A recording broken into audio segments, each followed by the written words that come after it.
Dans l'Apocalypse de Jean, il nous est révélé un mystère sur la nature du Saint-Esprit, celui des 7 esprits de Dieu. La particularité de la nature de Dieu, c'est sa pluralité, dans son unité. Il est pluriel et un à la fois, d'où les erreurs de conjugaison et de syntaxe, volontaires dans certains versets bibliques tels que « Au commencement, Elohim, les dieux, créa ». Nous voyons ce même type d'erreur volontaire de syntaxe avec le principe de sagesse, dans le passage de Proverbe 9 au verset 1. Shavuot, donc les sagesses, a bâti sa maison, et non la sagesse a bâti sa maison. Cette particularité se voit dans la nature du Saint-Esprit. Il y a un seul esprit, mais révélé sous 7 facettes. Une prophétie d'Ésaïe mentionne ce mystère 800 ans avant Jésus-Christ et avant l'Apocalypse de Jean. L'Esprit de l'Éternel reposera sur lui, esprit de sagesse et d'intelligence, esprit de conseil et de force, esprit de connaissance et de crainte de l'Éternel. Ésaïe chapitre 11 verset 2.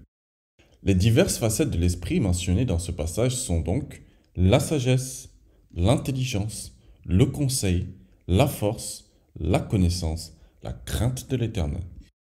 Il est fait mention ici de 6 esprits et non de 7.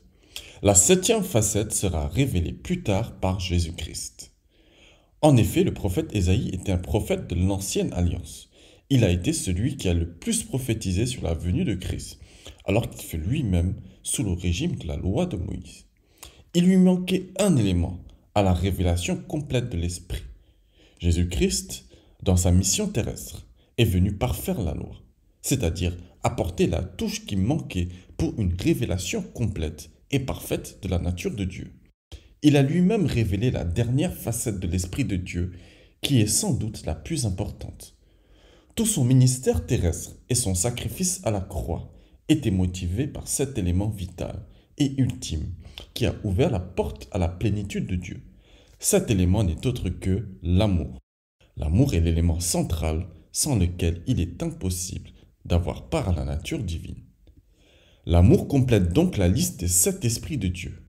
L'apôtre Paul, dans sa 2e épître à Timothée au chapitre 1, dit « Car ce n'est pas un esprit de timidité que Dieu nous a donné, mais un esprit de force, d'amour et de sagesse. » Proposons-nous de faire une sorte d'équation mathématique spirituelle.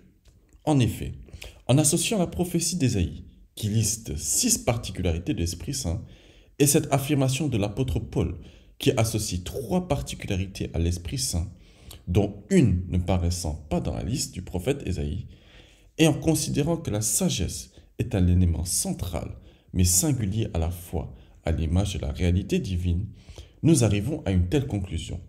En un seul élément qui est la sagesse, sont concentrés 4 éléments que sont l'intelligence, la connaissance, la crainte de l'Éternel et le conseil.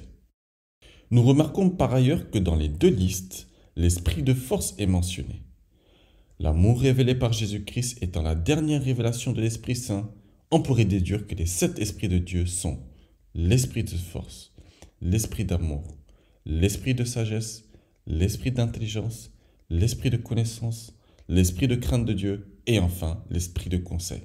Mais vu que la sagesse englobe en elle-même 5 esprits, que sont sagesse, intelligence, crainte de Dieu, conseil et connaissance, notre recherche de la plénitude spirituelle pourrait être orientée sur ces 3 éléments que sont la force, l'amour et la sagesse.